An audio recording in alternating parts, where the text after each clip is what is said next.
이런 생각이 어느 날 들 겁니다. 아, 돈 버는 건 모르겠는데 최소한은 까먹지는 않겠구나 이런 생각이 또 들 사는 때가 사람은 있습니다. 그래요. 그 현장 가보면 제가 돈이 없어서 그런데 500만 원만 깎아주세요 이런단 말이야. 그러면 또 심쓰듯이 500만 원을 깎아줘요. 등신같이.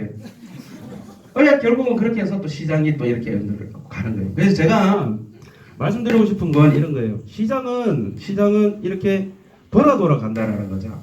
지방이 각 광역시마다 이제 근데 아셔야 될 건 뭐냐면 저는 항상 주장하자 인구는 50만 명 이상 되는 곳에 가야 돼요. 저는 일단 사실은 100만 명 이상 해요.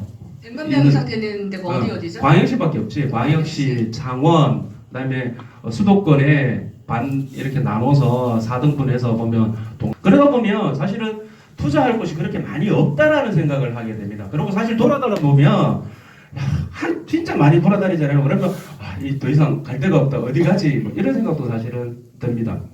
자, 그렇기 때문에 뭐 실체적으로 왜냐면 50만 명이라고 제가 이야기하는 것은 그냥 제가 말하는 것이 아니라 인구 집중도라든지 이런 부분도 사실 있지만 기본적으로 재개발 재건축도 마찬가지예요. 그 재개발 재건축이 도시및 주거환경정비법에 의한 기본 계획을 세우게 되어 있는데요. 대도시 이상만 실제적으로 세워요. 대도시가 기준이 뭐냐면 인구 50만 명 이상이거든요. 대도시 기준이. 얘네들은 도시관리가액이라고 해가지고 자체적으로 용도지역도 바꾸고 정비사업도 자체적으로 하고 하는 이런 숫자가 대가리 숫자가 어느 정도 돼야지만 뭔가 그 시장이 일어날 수도 있고 내려앉을 수도 있는 거지.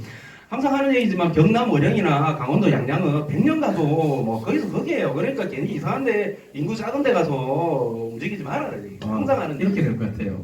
진이야 이번 주에는 갭 제일 작은 데 어디야 이러면 걔가 여기 가세요 그럴 것 같아. 아 진짜로.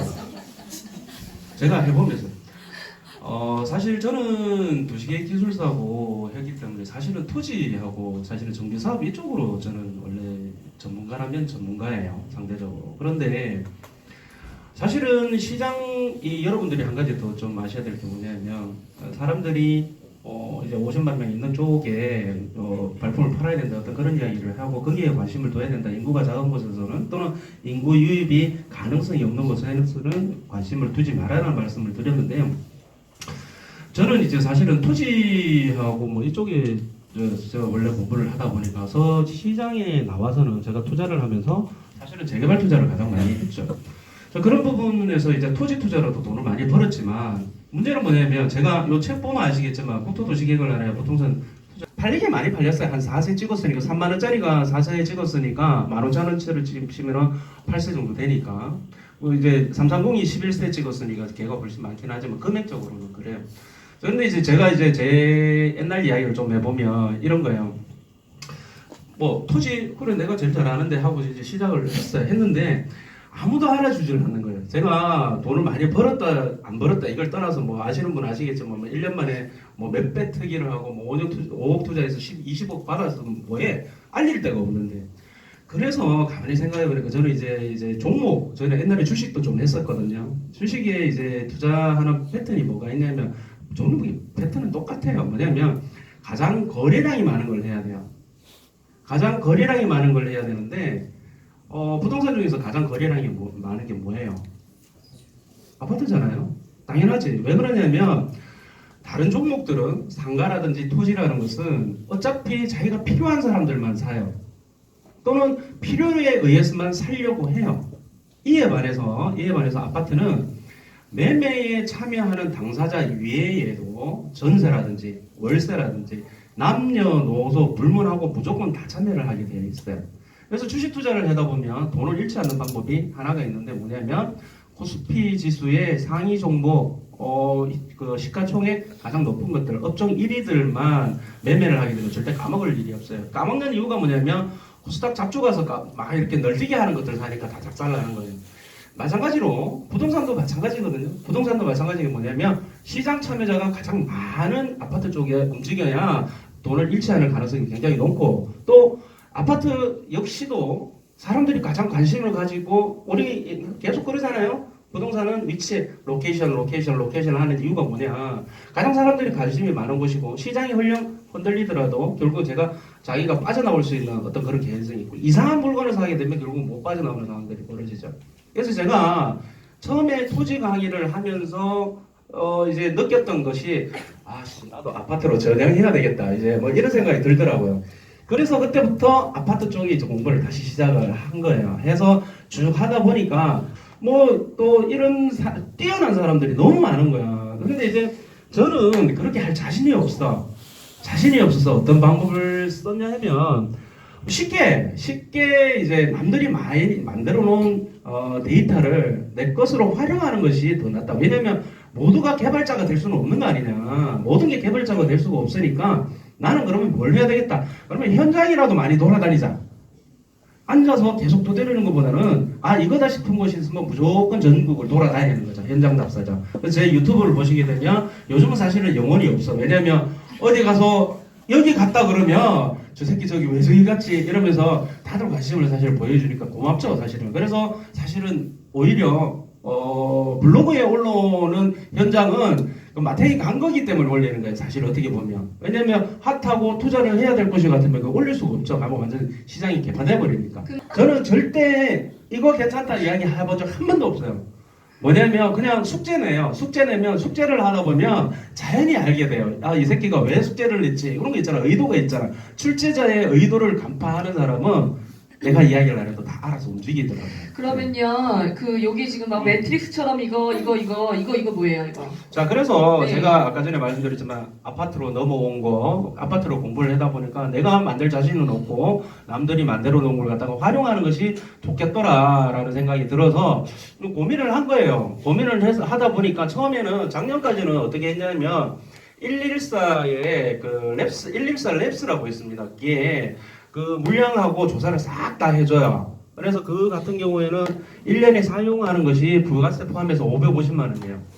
그것을 주고 계속 사서 계속 운영을 하고 있었고 또 그거 가지고 이제 움직였었는데 고맙게도 이제 KBS 이 데이터를 계속 주는데 원래 이제 KB 원 데이터는 색깔이 이렇게 이쁘게 이렇게 명확하게 나오질 않습니다. 가공을 해서 이렇게 이제 색깔을 바꾼 거예요. 색깔을 바꿨는데 이 색깔을 바꾼 내용이 뭐냐면 이게 이제 서울이고 이런 식으로 해서 각 광역시입니다. 이게 부산, 뭐 인천 이런 식으로 쭉 가면서 여기가 경남까지 이렇게 이제 요거는 지역입니다. 지역이고 지역셀이고 이 하나하나 한 줄 한 줄이 뭐냐면 일주일마다의 움직임이에요. 근데 얘는 감정원가하고는 KB가하고는 조금 달라요. 뭐가 다르냐면 감정원은 실거래가를 기반으로 하고 있고요. KB는 전국의 공인 중개사님들의 생각을 넣은 거나 마찬가지예요. 그래서 감정원가 같은 경우는 팩트에 가깝죠. 팩트에 가깝다는 얘기는 뭐냐면 실제 실거래가 된 것만 감정원에는 나와요. 그래서 정확해요. 정확한 대신에 뭐가 문제냐면 2개월이 후행하죠. 지금 이번 연도부터 30일로 땡기긴 했지만 그런데 KB 같은 경우에는 어떠냐면 바로 그 일주일이 채 안 걸려요. 월요일 날 기준으로 해서 금요일 날 발표하거든요. 그러면 금요일 날 발표하면은 일주일도 안 된 따끈따끈한 거예요. 다만 데이터가 정량적인 데이터가 아니고 정성적인 데이터예요. 공인중개사분들의 생각을 가지고 이야기를 하는 거기 때문에. 하지만 시장의 분위기에 대해서 알려고 그러면 얘가 더 낫다라는 거죠. 왜? 시간이 빠르기 때문에.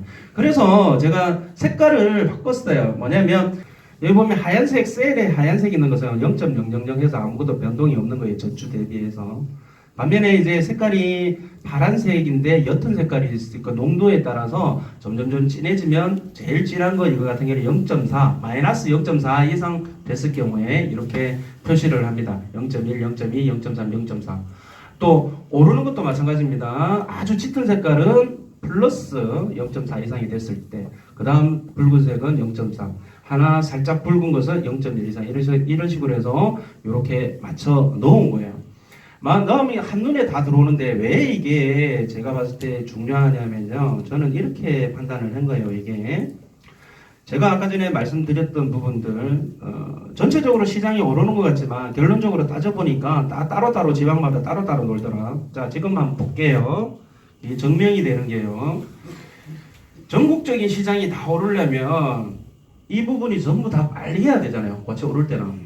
그런데 지금 맨 위가 여기 최근이에요? 보면 아니에요. 여기 지금 10년 단위인데 여기 네. 보면 2008년 1월 1일부터 시작해서 이제 데이터가 흘러나오고 있어요. 한 10년 거가 되죠. 칼럼이 하나씩 일주일 단위예요. 자, 그러면 제가 이제 말씀드린 것은 어디가 어떻다라는 것보다도 전체적인 우리 시장 흐름을 보자니까 오늘 이제 내년도 전망이잖아요. 궁극적인 목표가. 그러면 시장을 알면 시장이 저쪽 시장이 앞으로 괜찮아질 거다라는 있잖아요. 그때 갔을 때는 아무거나 사도 올라. 많이 오르냐 적게 오르냐의 뿐이지 아무거나 사도 올라요. 그래서 종목도 굉장히 중요하지만 가장 중요한 건 저는 시장이라고 봐요. 그래서 삼성공 책에서도 계속 이야기했던 것이 시장이 앞으로 어떻게 움직일 거냐를 갖다가 봐야 되는 것이지 이 종목이 좋아, 분양권이 좋아, 재개발이 좋아, 재건축이 좋아, 이것도 중요해요. 신축이죠. 그죠? 하지만 가장 중요한 것은 그쪽의 시장이 앞으로 어떻게 될 것이냐. 현 시장이 붉게 타오르지만 앞으로 어떻게 될 것이냐. 이거를 판단하는 것이 가장 좋다. 그래야지 왜 그러냐. 영원히 올라갈 수도 있고 영원히 내려갈 수도 없으니까 그 롤러코스터를 적당하게 잘 타면 된다. 욕심을 버리면서. 그러면 이런 생각이 어느 날 들 겁니다. 돈 버는 건 모르겠는데 최소한은 까먹지는 않겠구나. 이런 생각이 들 때가 올 거예요. 진짜 옵니다.